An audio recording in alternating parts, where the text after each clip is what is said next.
Em nome do Pai, do Filho e do Espírito Santo. Amém. Então, meus queridos, minhas queridas, muito bem-vindos.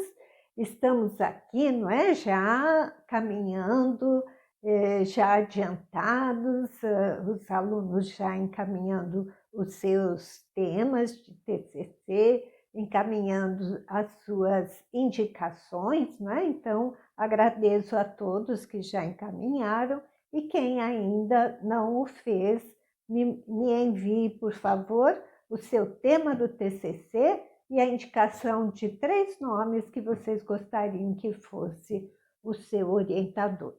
Então, hoje nós vamos conversar um pouquinho sobre como elaborar este trabalho do TCC, que em geral é optado pelos alunos como a monografia, não é? Muito bem. Então, nós já vimos que o trabalho de conclusão de curso é um trabalho de cunho científico. Lembrando, então, o que nos disse Ponge, para eu escrever o meu trabalho de final de curso, TCC significa trabalho de conclusão de curso, não é? Então, para eu chegar a produzir esse trabalho, que é um trabalho científico, o que Ponge nos fala? Vai escrevendo, vai que vai. Depois se arruma com isso uma coisa original e uma coisa bem fundamentada, né? Então, como arrumar aqueles estudos que eu fiz, aqueles resumos, aqueles subsídios de citações, não é? Dos autores sobre o assunto que eu gostaria de escrever. Como que eu vou arranjar isto? Então, isso é que nós vamos ver hoje. O que vocês já trabalharam no projeto da monografia ou estão trabalhando, não é? Este pré-projeto, estamos trabalhando para fechá-lo e entregar ao seu orientador. Quando o orientador olhar e falar, tá bom, vamos fazer dessa forma, pode começar a caminhar, então os dados do seu projeto é que vão constituir a introdução da monografia, né? Então, pronto, a introdução, depois que fez o projeto, a introdução praticamente está pronta. É só passar a limpo em uma redação contínua, onde vão constar todos os dados do projeto. Quais são eles mesmos? Apresenta o tema, expõe por que é importante estudar aquele tema, não é? A justificativa é o convencimento da importância do tema, levanta uma questão que você fica, poxa, mas dentro disso, por que será que? Não é? Então, esta questão instigadora que na linguagem científica é chamada de problema, mas não como algo que vá impedir o seu trabalho, dificultar, não. Problema, essa questão motivadora, não é, para o meu trabalho, para eu sair pesquisando com interesse, levanto este questionamento, coloco uma possibilidade hoje de resposta, e que seria a hipótese, enfim. Parte, então, para os objetivos, qual é a finalidade desse meu trabalho, o que eu quero atingir com este meu trabalho. E para atingir este trabalho, este objetivo, quais os passos que eu vou dar? Estes passos são, então, os objetivos específicos, não é? E explico um pouquinho sobre a metodologia que eu vou trabalhar. Em relação à metodologia, primeiramente, sempre a pesquisa teórica, não é? A pesquisa teórica embasa todo o trabalho acadêmico. Alguns alunos perguntam, mas eu posso fazer uma pesquisa prática? Vamos dizer, aplicar um questionário, fazer entrevistas sobre o meu assunto? não é indicado nesse tipo de trabalho. Por quê? Porque todo trabalho que é feito junto a pessoas, quando eu for fazer uma entrevista, se eu for aplicar um questionário, se eu for observar um caso, sempre precisa ter a aprovação de um comitê de ética, não é? Um comitê profissional, alguma coisa que se relacione ao seu assunto, esse comitê de ética deve aprovar a sua pesquisa, tá bom? Então, no nosso caso, como nós temos pouco tempo, como a situação, não é, de isolamento social, nós não vamos fazer um trabalho prático, vamos fazer pesquisa teórica. Eu posso pesquisar a prática, sim, por meio de relatórios que são publicados já, entrevistas publicadas em revistas, testemunhos, por exemplo. Nós tivemos um trabalho muito interessante semestre passado, um TCC muito bonito, de uma médica que se formou teóloga agora, não é?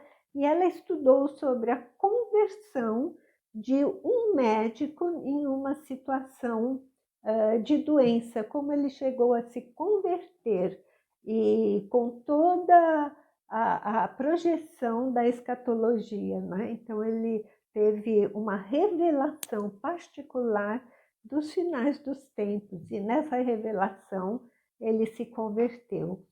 E então ela tinha esse trabalho testemunhal, foi um testemunho dele, e ela embasou toda a parte teológica trabalhando a questão da escatologia. Então foi um trabalho testemunhal, porém baseado em livros que ele publicou sobre essa experiência. E como ele ainda é vivo, ela conseguiu manter contato com ele, e ele dando seu testemunho pós-conversão, o que ele está fazendo isso hoje a partir da conversão. Então, essa foi uma metodologia diferente do trabalho dela, não é? Partiu para a prática também, mas a partir de trabalhos já publicados por ele mesmo, relatando a experiência prática dele. Então, vocês vão definir, não é, qual a metodologia que vocês vão utilizar no seu trabalho, e depois, então, cada objetivo específico vai dar origem a um capítulo do seu trabalho. Então, a única coisa que a introdução da monografia acrescenta, além do projeto que nós já vimos, são os capítulos que você irá desenvolver no seu trabalho. Só a indicação, né? No primeiro capítulo se pretende desenvolver tal assunto, no segundo isso e no terceiro aquilo. Pronto. Então, essa é a introdução do trabalho, não é? Então, estando com o projeto aprovado, vocês já vão passar a limpo o projeto para já se transformar na introdução do trabalho. Então, este trabalho consta, o recheio do trabalho consta do seguinte: introdução, desenvolvimento em capítulos. Eu não escrevo a palavra desenvolvimento, já começa, depois da introdução, já começa a escrever os tópicos, né, os subtítulos de cada capítulo, geralmente 3 capítulos, tá bem? E considerações finais. Alguns autores também incluem as referências nessa parte, nesse grande recheio do trabalho. Eu acho que as referências são imprescindíveis e elas fazem parte também do bojo do trabalho. Então, este bojo do trabalho de introdução, capítulos, considerações finais e referências, a indicação é que conste de 35 a 50 páginas. Mas isso não é uma camisa de força, é para mais ou menos a gente ter uma ideia quanto que eu devo escrever numa monografia, né? E mais ainda, para se organizar, 10% fica para a introdução, 10% para a conclusão e 80% para os capítulos. Então, vamos fazer uma conta. Se meu trabalho tem 35 páginas, 3 páginas e meia vão ser para a introdução, 3,5 para a conclusão, 7 páginas, né? Introdução e conclusão. 35 menos 7, 28.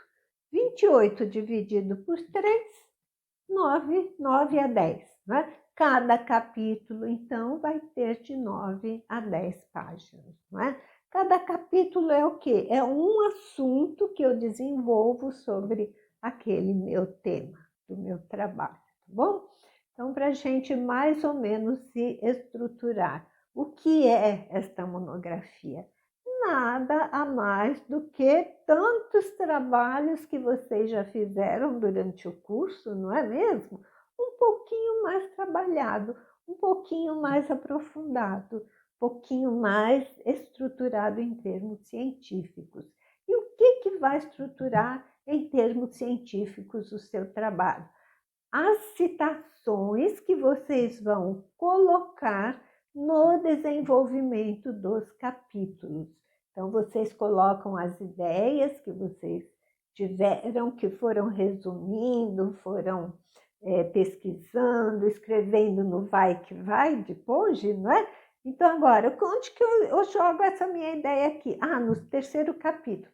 Ah, essa outra ideia fica boa no segundo. A outra eu ponho aqui para o primeiro. Então, vai distribuindo aquele vai que vai, e aí então vocês vão fundamentar as suas ideias com citações de autores reconhecidos na área. Né? Da nossa área, teologia, quais são os autores reconhecidos? A Sagrada Escritura, a tradição e o magistério. Né? Então, vamos procurar fundamentar o nosso trabalho nessas 3 áreas. O que a Sagrada Escritura está falando sobre isso, o que a tradição fala e o que o magistério fala, além de autores que estejam falando sobre o assunto. Né? Muito bem. Então, este é o trabalho, finalmente, depois nas considerações finais. Como é que eu faço as considerações finais? Jogo a introdução para o final e vou responder aquelas perguntas que foram levantadas. O objetivo foi atingido? Como que foi? Foi fácil? Qual conclusão chegou neste primeiro capítulo? Qual foi o resumo do segundo capítulo? Qual foi o resumo do terceiro capítulo? E um fecho final. Né? Então, assim é que se organiza uma monografia, sem ser bicho de 7 cabeças. Uma coisa simples, mas bem costurada, bem clara, bem objetiva do conhecimento que vocês querem passar. Né? Então, nós vamos ver agora o seguinte. Normalmente, nós vamos depois colocar algumas normas das citações, mas isso vamos depois passo a passo com calma, não é? E vamos explicando direitinho para vocês.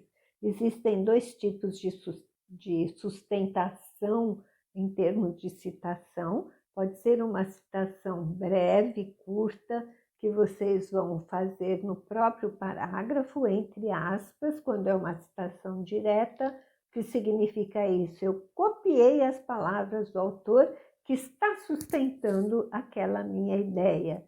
Então, é uma citação direta, é palavra dele, eu tenho que colocar entre aspas. Né? Ou, se é uma citação direta, palavras do autor, mas um pouquinho mais longa, a partir de 4 linhas, no máximo até 8 linhas, tá? Uma recomendação para que não fiquem citações longas demais. Né? Então, eu coloco destacada do parágrafo e recuada 4 centímetros com letra um pouquinho menor. Né? Então, vocês já estão habituados, com certeza, a um trabalho acadêmico. O texto vem em letra Arial ou Times New Roman. tamanho 12 justificado, e as citações recuadas, tamanho 10 ou 11. As notas de rodapé são muito importantes e enriquecem a monografia. As notas de rodapé numa monografia, elas são praticamente explicativas.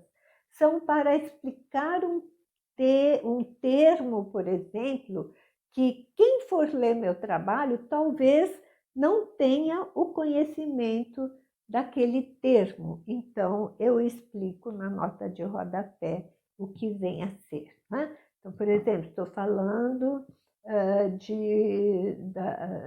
é um trabalho de teologia bíblica e falo sobre a exegese do texto tal. Quem vai ler o trabalho vai falar, mas o que é exegese? Então, explico o termo lá na nota de rodapé, ok? Então, toda vez que eu fizer uma citação no capítulo, eu vou copiar as palavras do autor, entre aspas, não é? Depois da citação, eu coloco entre parênteses de onde eu tirei aquela citação, o ano da obra e a página. Se for livro da Bíblia, documento da igreja ou palavras de santo, vem no próprio texto. Se for autor de obra, então essa referência breve vem também na nota de rodapé, ok? E no final, então, vem a referência completa, citando toda a referência conforme a norma da ABNT. Sobrenome do autor, nome, título da obra, edição, cidade, editora e ano, né? Então, no final, a referência completa é a lista de todas as obras de todos os autores consultados no texto e citados, consultados e citados no texto. Sempre aparece uma importante pergunta. Eu posso consultar a internet? Pode, porém, cite a fonte de onde você retirou alguma citação. Da mesma forma como autor, como livro, como qualquer outra obra, você vai consultar, se você tirar da internet, cita a fonte, tá bom? Porque se não citar a fonte, constitui plágio. E plágio é crime, inviabiliza o trabalho, tá? Às vezes por uma questão tão simples, tão né, sem maldade, o aluno deixa de citar a fonte e o trabalho fica todo inutilizado, tá bom? Então, cuidado com as citações. Pode pesquisar na internet? Pode. Hoje em dia, a maior fonte de pesquisa é a internet, não é? Quantas bibliotecas que se abrem para pesquisa, o próprio Papa Francisco fala, pesquisem no Vaticano o que vocês quiserem, copiem, tirem cópia, distribuem, mas fala de onde foi a fonte, não custa, não é?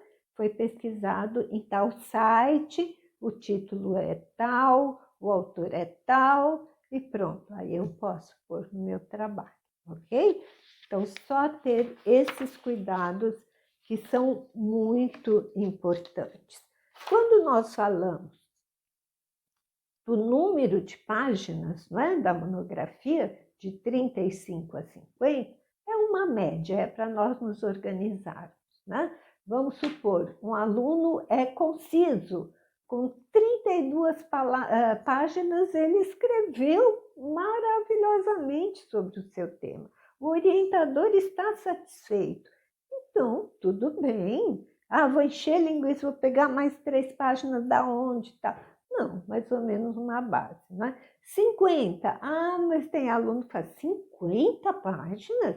50 páginas, nem um capítulo, eu não escrevo 50 páginas. Nós tivemos um aluno, não é? Se formou agora, a monografia dele foi de 200 páginas, que ele achava absurdo escrever só 50 páginas, né? Então, aí é o orientador que vai trabalhando com o aluno, mas normalmente fica nisso, entre 35 a 50 páginas, esse recheio, introdução, desenvolvimento, considerações finais e referências, ok? Então, só para a gente ter uma noção. Vocês receberam o texto, deem uma passadinha no texto, vejam se tem alguma dúvida e nós vamos então esclarecendo passo a passo.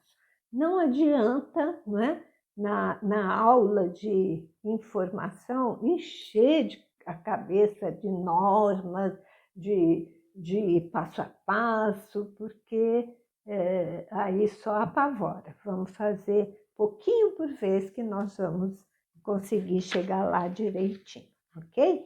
Mas vão lendo, porque se tiver qualquer dúvida, e as dúvidas vão aparecer conforme nós formos trabalhando, né? Muito bem, então, como eu já falei para vocês, alguns já indicaram os nomes dos professores para se definir o orientador, já indicaram o tema que tem interesse de trabalhar. Então, os professores, sendo definidos pela coordenação e pela direção, os orientadores, eles vão ser comunicados. E vocês também, tá bom? Vocês vão ser imediatamente informados, né? Então, o professor será comunicado e vai receber essa orientação aos professores que serão orientadores. Então, nesse texto de hoje, vocês deem uma olhadinha também. O professor vai receber essas orientações do que ele deve fazer junto com vocês, né?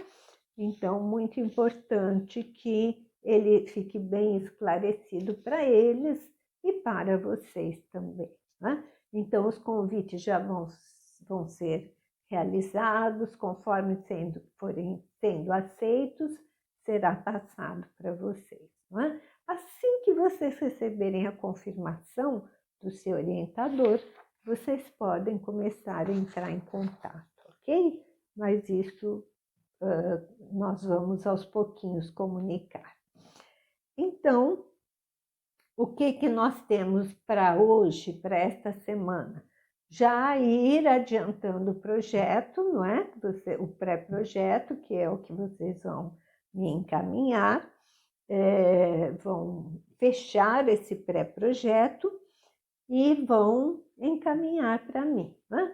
Para eu dar uma olhadinha, dar algumas sugestões para vocês, para quando vocês entrarem em contato com o seu orientador, vocês já terem esse pré-projeto para conversar com eles, né? Apresentar a ideia que vocês têm para o seu trabalho, e aí então, aí sim que em cima disso ele vai dar as orientações, né? Vai sugerir, vai dizer tá bom, ou vai dizer complete com tal autor, faça algum estudo a mais, e aí então a partir disso é que vocês vão conversando, tá bom? Então aguardo, não é? O pré-projeto de vocês, ou por e-mail, ou pode colocar no Moodle, ou enviar pelo WhatsApp, ok? E também qualquer dúvida, qualquer comentário, continuo à disposição de vocês, tá bom? Então, bom trabalho, vamos caminhando passo a passo para não perdermos tempo e não nos atropelarmos no final.